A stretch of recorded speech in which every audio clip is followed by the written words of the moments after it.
खुलुमबाय Bodoland इंखं television studio आं उपमारानि दैमारी दिनैनि गाहाय रादाबाव दं। आसामनि साबा गोदान एमएलएआ समायखिरा लाबाय। पथारकान्दियाव गिख्रंथाव लामा जाब्रबथाय जाथायसालियावनो सागु जिउ खहा। जाय सानखालि मोसौआ दंफां गाखोगोन अब्लानो बिजेपिआव हाबगोन बुंदों रबिकुल हुसेन। बिटिसिनि 390 सा फोरोंगिरिफोरा 14 दाननि दान बान्था मोनाखै। एबिएमसुआ जन्तर मन्तराव 3 घन्टा सोमावसारदों। दानिया आबुं रादाब।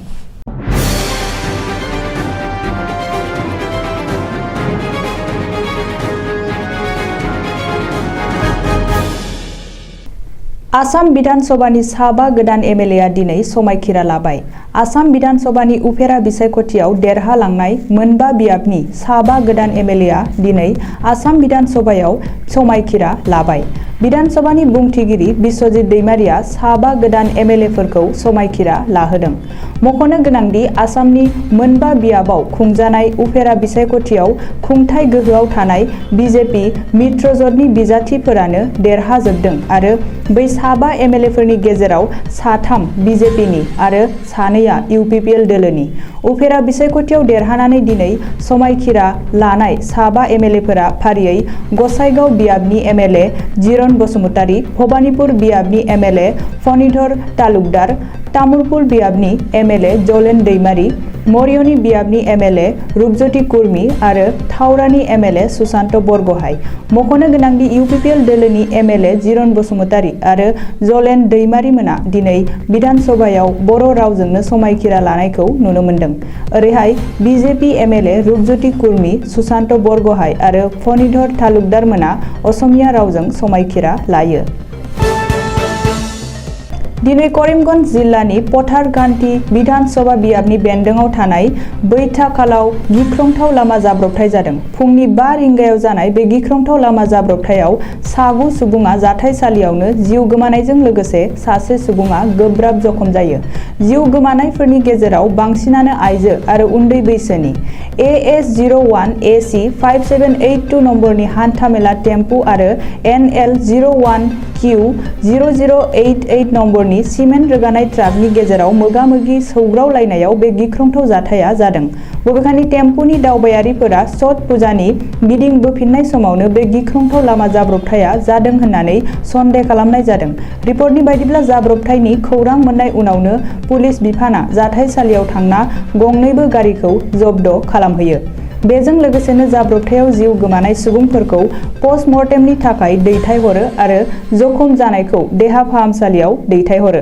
बबेखानि जिउ गोमानाय सागु सुबुंफोरखौ फारियै दुजाभाई पानिका, सालुभाई पानिका, गौरव दास पानिका, शम्भु दास पानिका, लालन गोस्वामी, पूजा गौर, देव गौर, सानु री, मांगले कार्मकार आरो टुकु कार्मकार होननानै सिनायथिदों। ओरैहाय बे जाब्रबथायनि उनाव ओनसोलनि खुद्रिखांनाय रायजो राजाफोरा आसाम त्रिपुरा हादोरारि राजा लामाखौ बेंथेयो होननानै खौरां मोन्दों। मख'नो गोनांदि करिमगंजनि गिख्रंथाव लामा जाब्रबथायखौ गोथौ दुखु मोननाय फोरमायदों गिबि मन्थ्रि डक्टर हिमन्त बिश्व शर्माया। बेजों लोगोसेनो जाब्रबथायाव जिउ गोमानाय सुबुंनि न'खरनो रायजो सोरखारनि बिथिंनिफ्राय 1 लाख रां अनसुंथाइ फोसावदों गिबि मन्थ्रिया।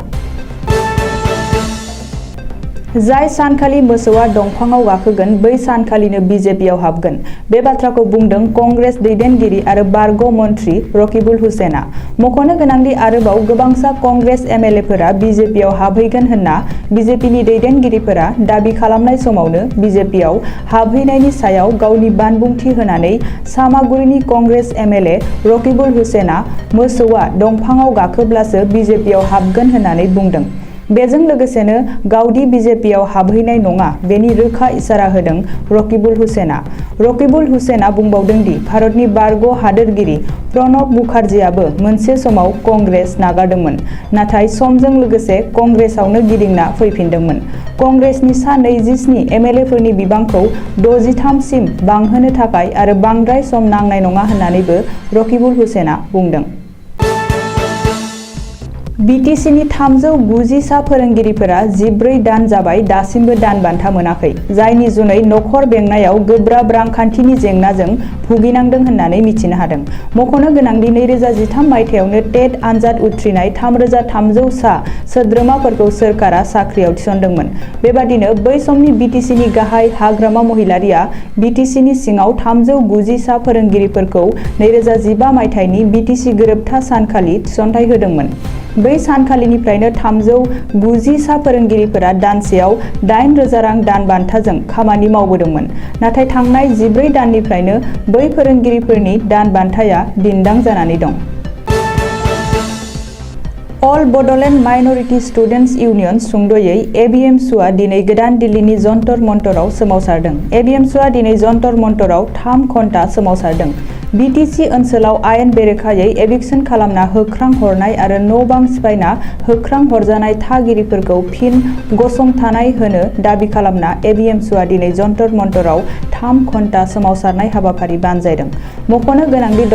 हिमन्त बिश्व शर्मा दैदेननाय आसाम सोरखारा हारि आरो धोरोम नाङै एभिक्सन खालामगासिनो दं आरो बेबादि आयेन बेरेखा एभिक्सन खालामनायखौ बन्द खालामनांगौ होनना एबिएमसुनि दैदेनगिरिफोरा सोरखारनाव दाबि खालामदों आरो हुमखि होदों।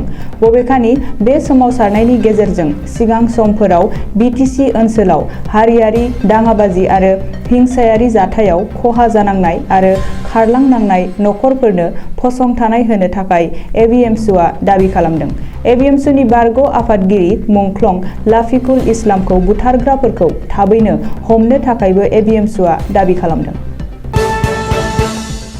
दिनैनि रादाबा एसेनोसै, गोजोन्थों।